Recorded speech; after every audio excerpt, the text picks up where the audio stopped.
Hello, salam, shalom, namaste, sat sri akal, aloha, hola, ciao, bonjour, buna, and привет. It's really, really good to be with you again. And guess what? We have a very cool and returning guest with us today, and it's Jen. And I won't try to pronounce your last name, Jen, because I had it, and then I just found myself blank. But Jen, you're so cool. Please tell us how to pronounce your full name and a little more about who you are and what you do. Yes, for sure. It's okay. I fully expected this. Nobody ever really gets it right. So my full name is Jenn Jodouin, and because nobody can get it right, I just go by Jenn J. And that's an easy way to remember who I am because it's just JJ. It was a nickname that I had when I was growing up, so it fits appropriately. And I am a holistic nutritionist. I help and coach exhausted moms to recharge their batteries and feel good again in their bodies. And I do all that through a holistic lifestyle, balancing their hormones and avoiding dieting culture and mindsets. And because I'm a mom myself, I recognize the struggle that most of us as moms experience when it comes to healthy eating because we've got a whole family to feed and everybody seems to want something different every time we sit down at the table. So I do have a large family component to my practice where I'm really helping moms simplify nutrition, bring it to the whole family in an easy way while she's taking steps towards feeling better in her body. Yes, and that is so amazing, Jen. And just for those of you who are listening, who did not catch our first episode with Jen, please go back and listen to it because actually in our last episode we talk about some uh, either like sort of broader issues, health related issues that you can actually help yourself heal through better nutrition. For example, hormonal imbalances, that's an area of specialization for Jen. She can really help you correct hormonal imbalances and the impact that that has on your health through nutrition and other ways, but through nutrition. And that's really amazing. And it's important to understand just how key nutrition is for us to be able to have good health. And when we start to think about, okay, I want to change the way I eat and just, improve my nutritional health and well-being, not only for myself, but for my family, then you run into a whole new set of potential challenges. And so that's what we're going to focus on today. And I'm so excited to learn about this from you, Jen, because this is a story that I know I have experienced in my home as well, and to some extent, continuing to experience in my home. I'm not a mom, but I am a child, and I live with my parents. And we as a family have been like literally for a good decade now been on this journey of learning how to be more healthy and particularly in the context of nutrition. So we have, I feel like, a good handle on the knowledge of what healthy eating looks like, good nutrition looks like, but implementing that knowledge has been sort of like an ongoing challenge. Absolutely. Yeah. And, that's exactly why I do what I do because, it's not for lack of access to information because with the internet nowadays, we look at what we have access to in terms of information versus what we had access to 20, 30 years ago. There's just no comparison, right? Hmm. And so it's not for lack of information that many of us struggle with actually living a healthier lifestyle or with changing our lifestyle. It's the implementation part of it. And really it's the rooted down habits and belief systems that we have instilled in us from childhood and growing up in certain environments that have actually led us to continue the journey that we're on and then have difficulty changing it. Yes. Yes, you're so right. Because I've, I find that so many people miss this very key insight to what it takes to changing our behavior. As a happiness expert, of course, I'm very interested in helping my clients change their behaviors as well and start engaging in behaviors that um, are more happiness promoting for them. And so many people, like, just want to focus on the behavior part. They just be like, okay, tell me what to do. If I know what to do, I'll do it. And it just doesn't work like that. Hey, thanks for tuning into this episode. Hope you're getting value out of it. For your information, this episode has been sponsored by the Happiness 101 program. Are you a change maker, coach, trainer, or healer? Are chains of fear holding you back from making the impact and income you desire? Using a unique combination of positive psychology and the spiritual wisdom of our most effective change makers, the Happiness 101 program helps you break through your limiting beliefs and manifest the abundance and success you desire with fun and ease. Interested?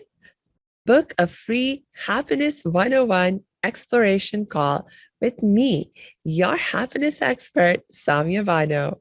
Just use my online calendar link in the show notes. Now, back to the show.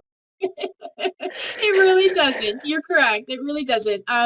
It's funny you say that because before I was a nutritionist, I actually studied psychology. So I'm actually in a really good position to do what I do because I have a good understanding of how the brain works and how habits are created and what it actually takes to literally rewire brain patterns to create new habits, right? And so Yeah, that coupled with nutrition, which science tells us now is, 50 to 80% of a dictator of what our health will be as we age and as yeah, as we go through life, right? And so when we couple those two things together, you can really experience extremely powerful change when you come at it from the approach of not just what am I doing, but how and why should I be doing it so that this is a lifestyle and it sticks and I'm not yeah. falling off track all the time.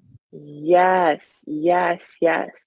And as we keep going back to the family aspect of this challenge, because, you know, I know like for me, if I'm dealing with some kind of change that needs to happen, that's just about me. Usually I can discipline myself or use my happiness expertise in other ways to um, sort of make myself do what I want to do.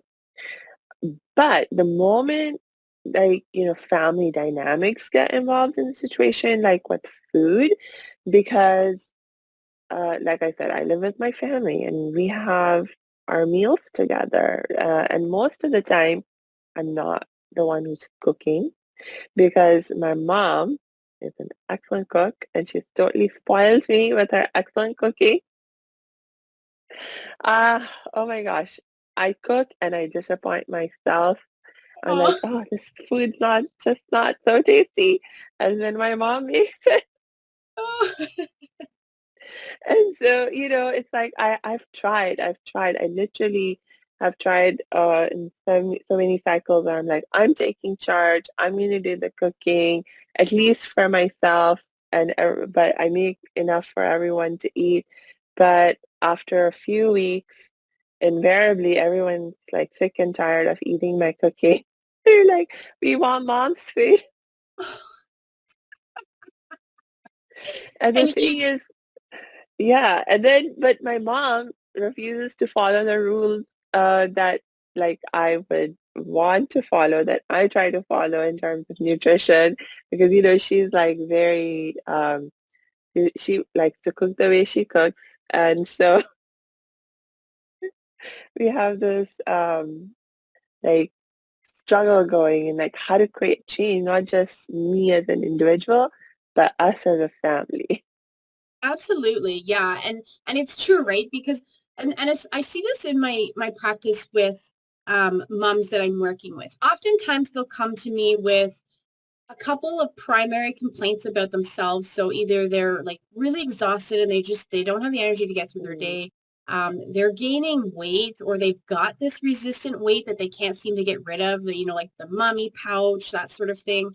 And they're just struggling to feel good. Like they want to feel good and they yeah. know what they need to do, but they can't, right? And so what they're saying to me is, I start eating better and it works when I'm not eating at home because I take it with me to go. But then we sit down to have dinner and nobody wants what I'm trying to Mm, eat, right? And everybody wants something else.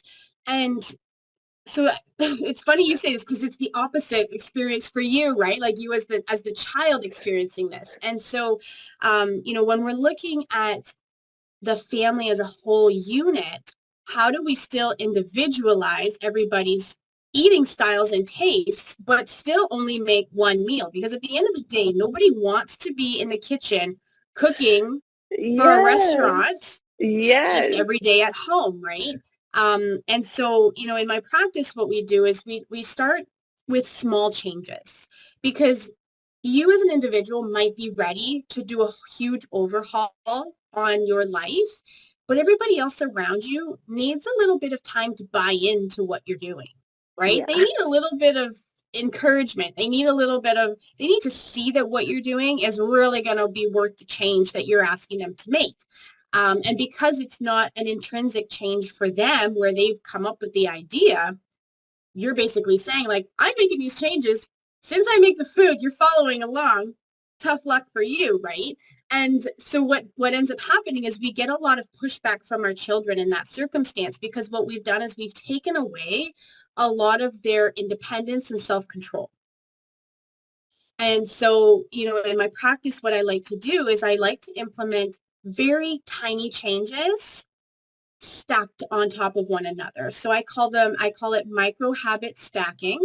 And it's a process of where we are very slowly integrating changes that you want to make with the entire family, so that everybody has this buy-in process and they get a little bit of um, choice in how it's being implemented at home. And so, the children are more likely to be less resistant to the changes, more fruits and vegetables, less things like, pogos or pizza or those convenience foods, less snackables, and moving more into those whole food regions, because they are being given the choice of what they want to eat, and yet still being offered and presented the foods that we want to start shifting to. And so there's a delicate balance in it all, but addressing it from that umbrella approach of how do we, individualize everybody's experience while making positive change is where we focus. Yeah, yeah. That sense of empowerment and buy-in is really, really important. I agree with you. Um, okay, so just thinking back to like my family's experience, one thing that we have there are some changes we have been able to get the whole family on board and we've successfully implemented them. And you're exactly right, those changes are the ones where we all got buy-in. So for example, one of the changes that my mom made in the way that she cooks, and it's been really, really amazing actually, like um, uh, I didn't think this was like possible in the context of Indian Pakistani cooking, but she made it happen. So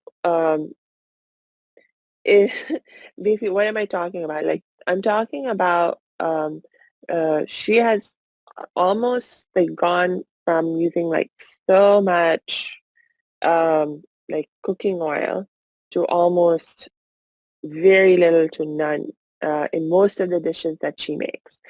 And a lot of times like um, like we do this, like we have this technique. It's a core cooking technique where you have to traditionally what you people do is like you take oil and you throw a bunch of spices in there, and you sort of let those spices I guess roast is not the right word. I don't know what the right word in English is, but we call it tarka. We are Okay. preparing this tarka, and then you pour that oil with the spices that have been like cooking in the oil all over, various foods that we eat.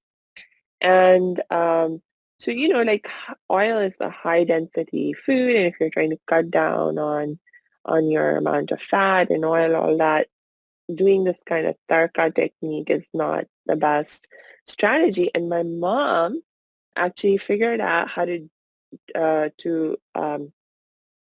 cook the spices. I don't know if what the right word is, but whatever. Instead of doing it in oil, she does it in water. Mm. And the amazing thing is, I mean, it takes longer. Like in oil, the thing just happens faster, but she does it in water, and it takes longer. But it's like it tastes a little different, but it tastes still really good, you know? And like my mom is known even in our extended family circle as the vegetarian cooking expert, because especially in the Pakistani side of my family, uh, Pakistani not Pakistani people, most of them are not great vegetarian cooks. They're huge meat eaters. But because my mom has all this Indian side of the family that she has learned from after getting married to my dad, who's Indian. So she went to India, lived there for 13 years. So she became an expert at vegetarian cooking, because Indian people are definitely experts at vegetarian cooking. And Absolutely. so when now here in our extended family circles, whether it's we're mixing with our Indian side of the family or Pakistani side of the family, my mom is always like, taking her cooking to the family gatherings, and they can't tell the difference. Like, not that they can't tell the difference. They can't tell that she is cooked oil free, is what I Right. mean when I say that they can't tell the difference. They're just eating, and they're like totally enjoying the food. Like every time there's nothing left of what my mom makes. And so we know, it's like working. And most people don't even realize that she prepared the food in an oil-free manner. Yeah. So Yeah, exactly, right. And so it's all about making those tiny shifts. And some of the best places to start is really just to start looking at alternatives. What am I doing right now that I don't love or that I want to change? And how can I just find an alternative that's still just as convenient for me, and still delivers, the experience that I'm looking for when it comes to my food? Because, I mean, let's face it, food is an experience for all of us, whether it's good or bad. Preferably it's good, but it is still an experience.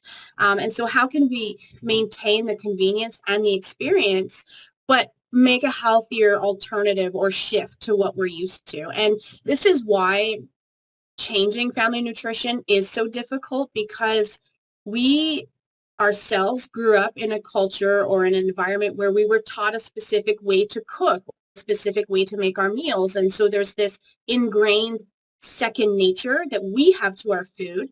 And that's what our family is now used to as well. And so when right. we're trying to make this change, basically what we're doing is we actually kind of have to start with like a tabla rasa, like a blank slate, and Mm. relearn cooking practices, nutrition, habit formation, and kind of restart from scratch and develop new skills. And this is why it's so difficult for so many to implement a nutrition habit and really actually make it a lifestyle. Yeah. You know what you just made me think of, Jen, is that uh, check out your feed on Facebook every so often. A lot of times I see you post a delicious recipe where they're really delicious and they're healthy at the same time. So in terms of like talking about the food eating experience, like oh my gosh, you've posted so many excellent recipes, but I remember you've done also a number of desserts and sometimes like wow, to have great dessert recipes that give you that that still trigger your pleasure centers in terms of the memory and the textures and the feelings that you desire.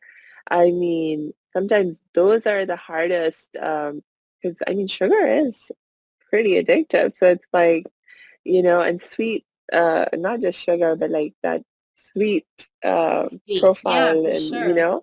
so it's like really, really cool that you have all of these awesome recipes. Yeah, and it is actually really cool. And a lot of people they might look at, what I'm doing on social media and they think, oh, it's easy for her because she's a nutritionist. But I didn't get here overnight, right? Mm, What you're seeing is the better part of 10 years into my journey.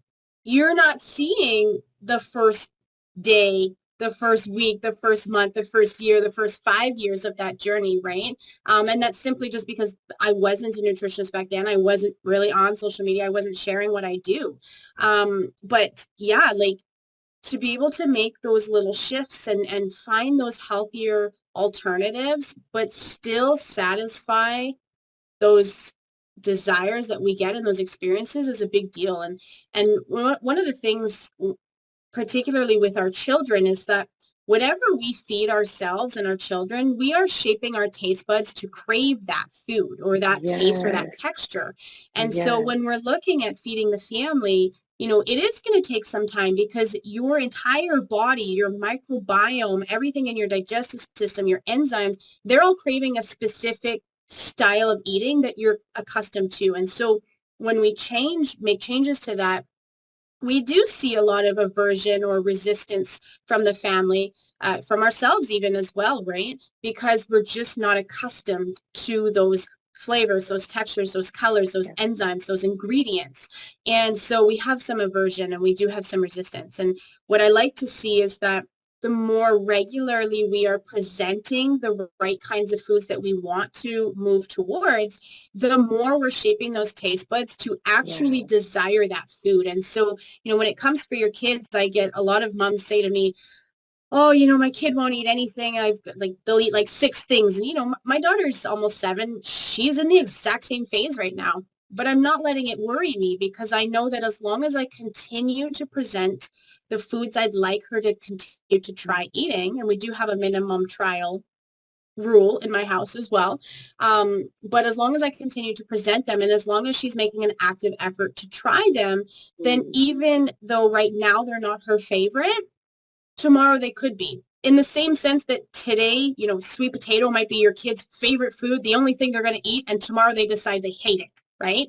It's the exact same circumstances. And so I really like to tell, families that keep presenting the foods that you want your children to try and just ask them to be courageous. If you are being courageous and modeling the behavior you want your kids to see, so you're sitting down, maybe you're trying a new food for the first time that you don't love, and you sit there and you say, tell your family, oof, I've never had this before. I'm a little nervous about it. I'm going to give it a go.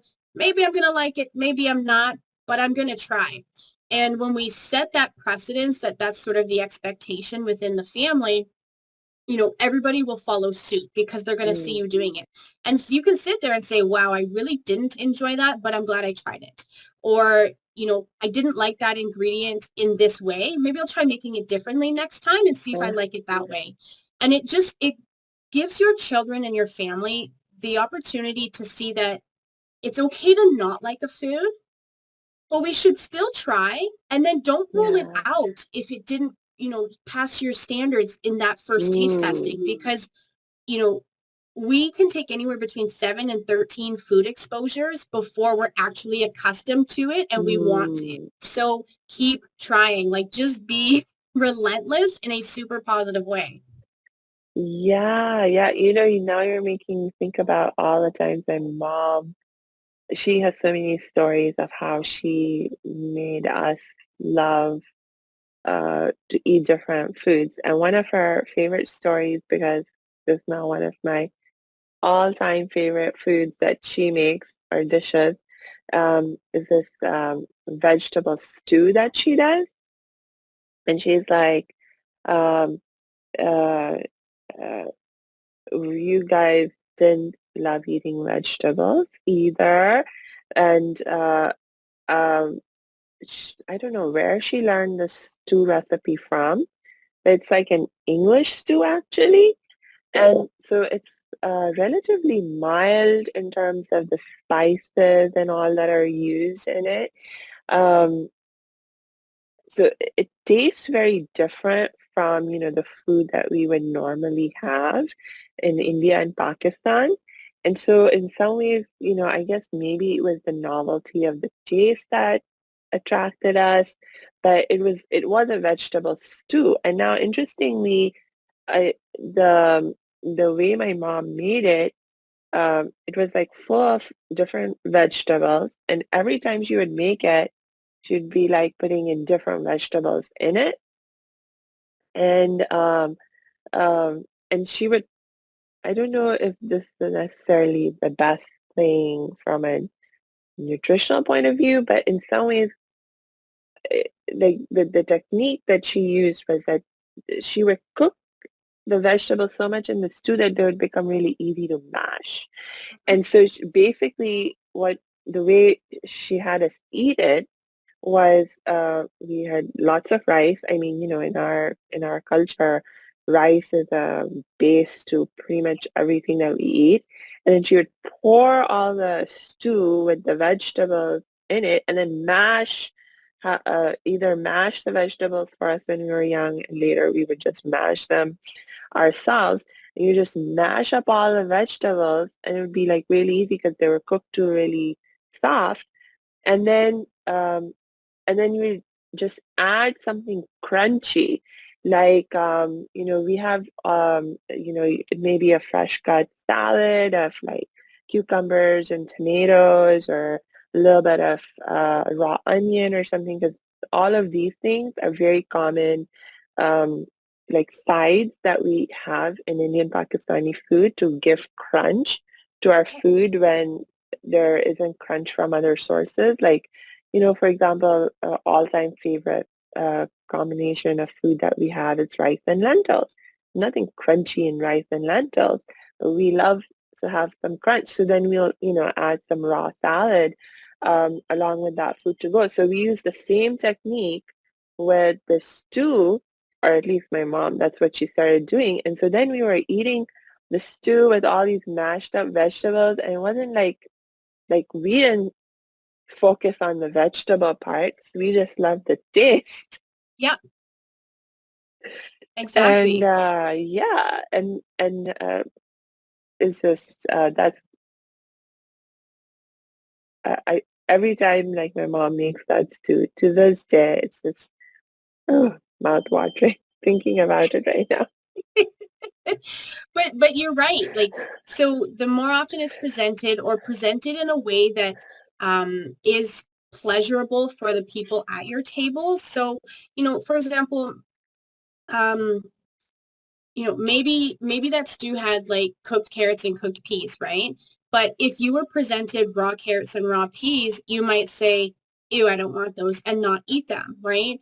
And so, even though your child might like cooked carrots, that doesn't mean that they like raw carrots. And so the 7 to 13 exposures is literally one type of food cooked in one specific way, Mm, presented each 7 to 13 times, right? And so now they've accommodated, or they've acclimatized to cooked carrots, but now you got to do the same thing for raw carrots. And so it's important when we're, making our food, to put it in a way that's enjoyable for your kids. So, make it in a traditional meal that they enjoy, or start to put it into other foods that they enjoy, put it as a side piece of it, or, mm, that sort of component. And so that allows your children to see it, to play with it, to taste it, to try it, to, be exposed to it without any pressure either, right? Because when we remove pressure around what's at the table, for example, if you sat down at the table and you fed your kids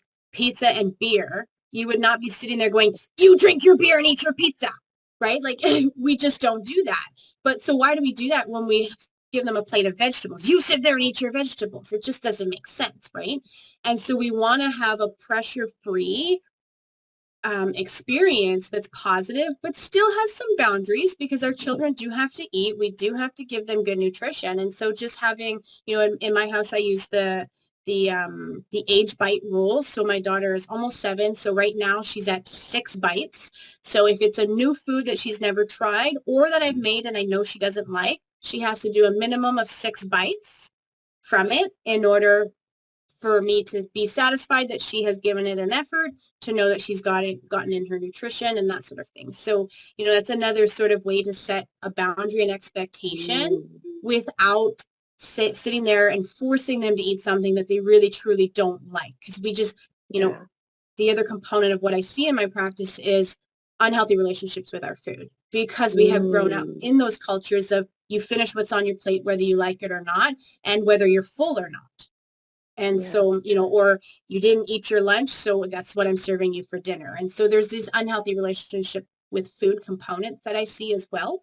And so we can actually kind of avoid a lot of that by just having, gentle, positive boundaries and expectations, but providing that experience of independence. Yeah, yeah. And you're right about in terms of also thinking about it in age appropriate ways. With younger kids, you do maybe need to be a little bit more directive, but and still do it in a gentle way, as you were giving the brilliant example.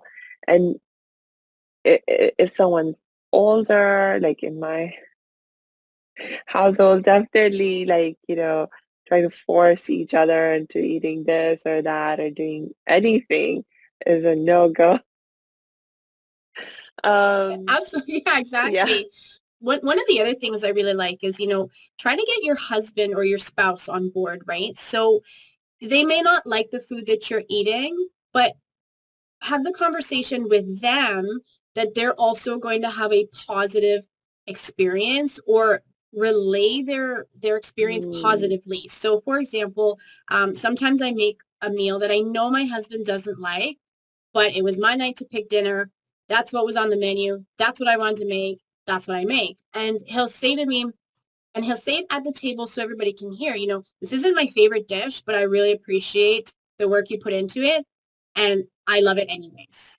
Right. And so there's that positive reinforcement that he's going to eat it, that it's not his favorite. He would have preferred something else, but he appreciates that somebody else made him the meal. So he's not going to complain about it.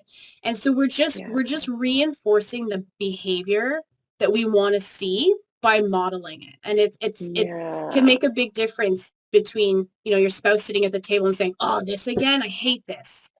Right. And just the lack of appreciation, like all of that is obviously like levels of it. But in terms of instilling healthy nutrition habits, is that, having those conversations with your spouse as well, to ensure that you're both on the same page about how those conversations are happening at the table. They're game changers, and they don't happen overnight. Like, it's a slow process, but that's why we look at, micro habit stacking, so that you're continuously moving forward and you're never really stalling in the progress that you're making. Yes. And you just made me think about also, the idea of what is our belief or our thinking about why we eat in the first place. Like, what's the function of food in our life?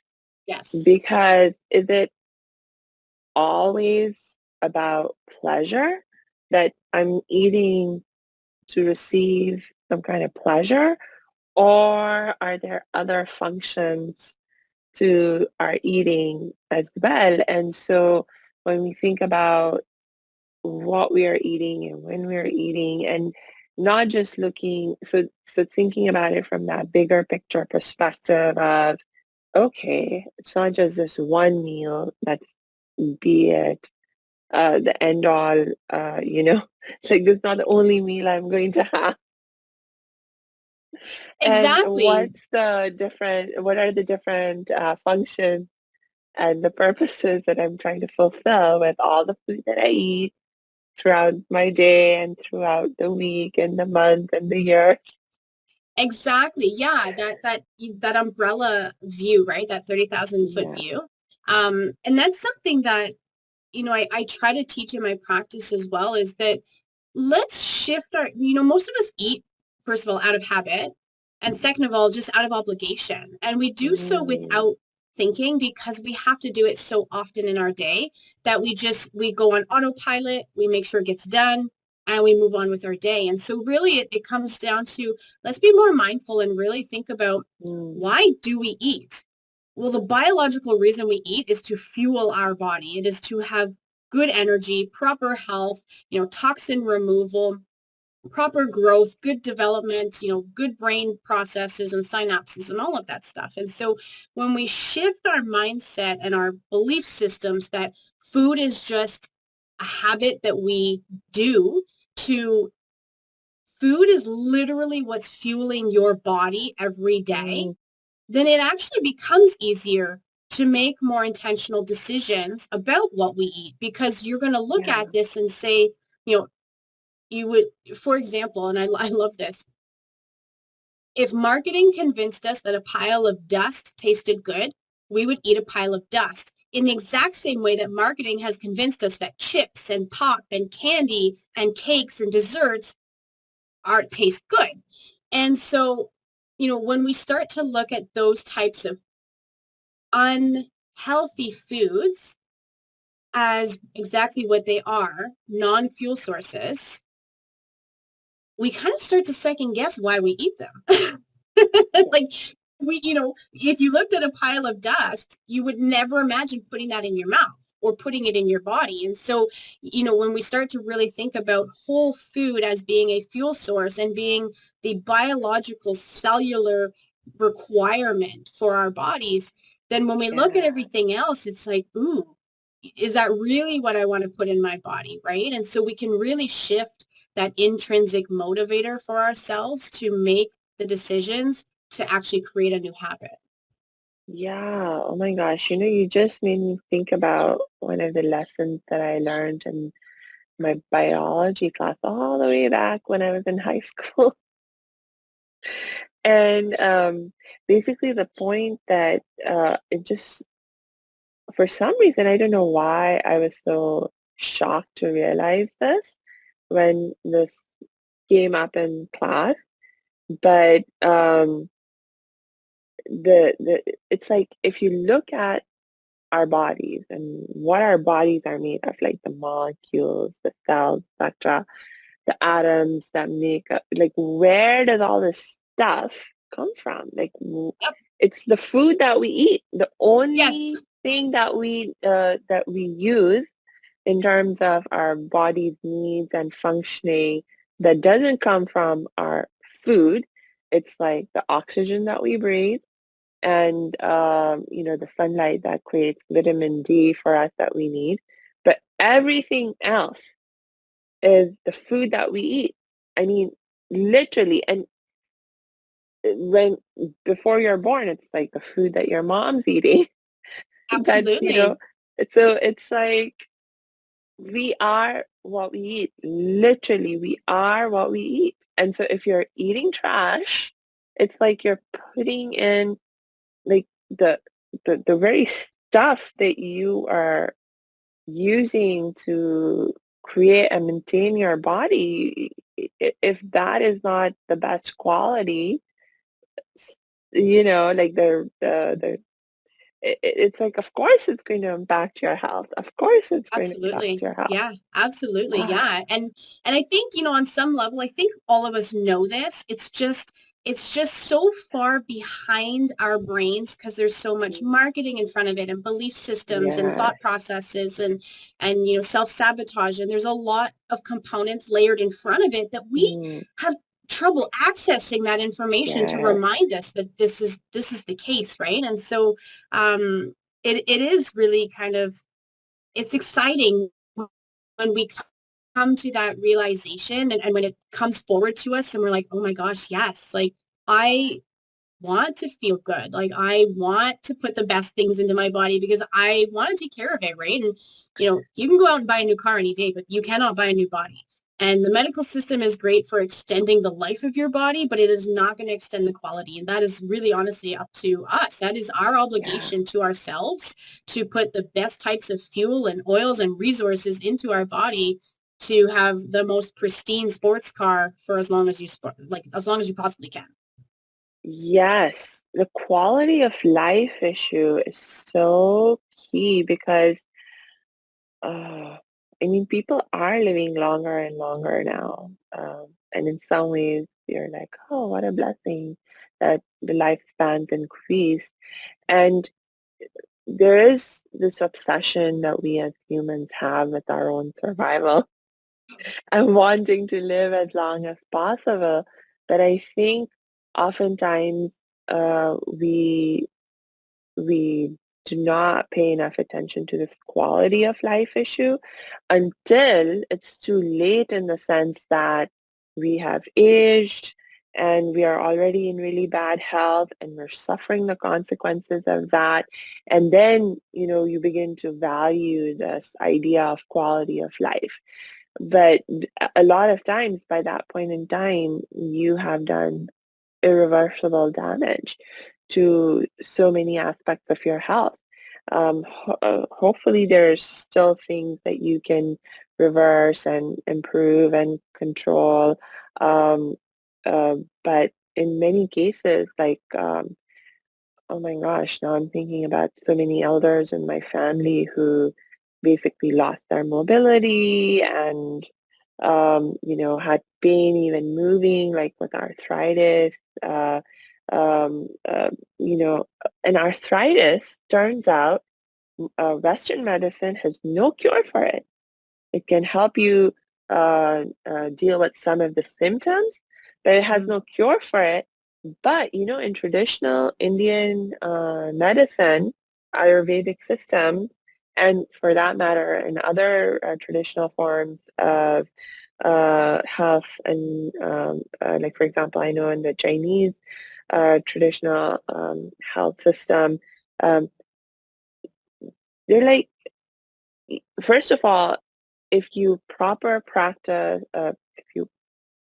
practice proper nutrition and health and wellness as they teach in these systems, um, you don't even develop arthritis. And for people who have developed arthritis, it actually can be completely reversed through good nutrition. Yeah, it's absolutely So, incredible. It's amazing. And and that's why, you might be sitting here listening thinking, oh, my kids are pretty good eaters. It's not such a big deal, right? But, when we think about the fact that what we're feeding them now is not only going to impact their health now, but also later, but it also impacts how they'll eat as they age and they grow up, mhm, and the habits that they're going to commit to, right? So, you know, yeah, I honestly believe that child nutrition is probably one of the most important services that we could give to our children as parents. yeah, I mean, of course, there's many, but giving them the right start to their nutritional habits and life is so crucial, because you're literally going to be impacting their health now, their health later, the habits they take on, the decisions that they make, and even the DNA of their future grandchildren, or of their future yes, children, meaning your future grandchildren. And, like I know we talked a little bit about that in our last podcast episode about the levels of generations that we impact mm, by diet and lifestyle. And so, you are literally changing the life of your child and your future unborn, yes, unthought of grandchildren yes, by the habits that you commit to right now with your children. And if the weight of that feels really heavy and scary, don't worry. I feel it every day too. Like, it's pretty intense. And that's why breaking it down into micro habits and just making small shifts in your day to day can be so impactful in making yeah, long-term changes within the whole family. yeah. Yeah, I love this insight that you're giving because I think sometimes we build up unrealistic expectations, and if you have unrealistic expectations, it sort of like sets you up for failure, regardless of the area of change that you're trying to make. So this is such a key insight, Jen. Thank you so much for bringing the reality or realist no the realistic perspective Yes, yeah. on this. Yeah, Yeah, I mean, I really truly believe that food is medicine, and when we treat our bodies with the highest standards, we will get amazing things out of it. And I've lived the journey of that. Like, I wasn't perfect. I'm still not perfect. But I've experienced what food does to our body, and it's there when your eyes have been open to it, there's no turning back. yeah. And oh, it's so true. It's so true. It's like at least now with all the struggles that I'm still facing, at least now I have that sense of awareness and that sense of responsibility. Like for me, I when I think of taking responsibility for my health and wellness, I do it from the perspective of, you know, my favorite definition of responsibility is recognizing that you're response able. So rather than thinking of it as like a burden that I have, it's just recognizing that I'm response able. It's just like when I make a choice, I know I'm making a choice, that I'm able to make this choice, that it's not just something that I'm doing because I can't help it, because I'm, Yeah. like, uh, out of addiction or just blind following this or that. It's like, no, I'm making this choice. I'm choosing to behave in this way and doing it with some awareness of the consequences. And so if sometimes I make a choice that's not the most optimal, it's like, okay. Sometimes you want to focus on other values or goals in terms of, like, if I'm really stressed, eating some extra sugar can help me feel a little bit calm in the moment. And it's like, okay, I will allow myself that leeway and not blame and judge myself. But in general, it's like, just asking myself, do I really want to eat this cookie right now? Is this really going to make me feel good, feel better? And most of the time, the answer is no.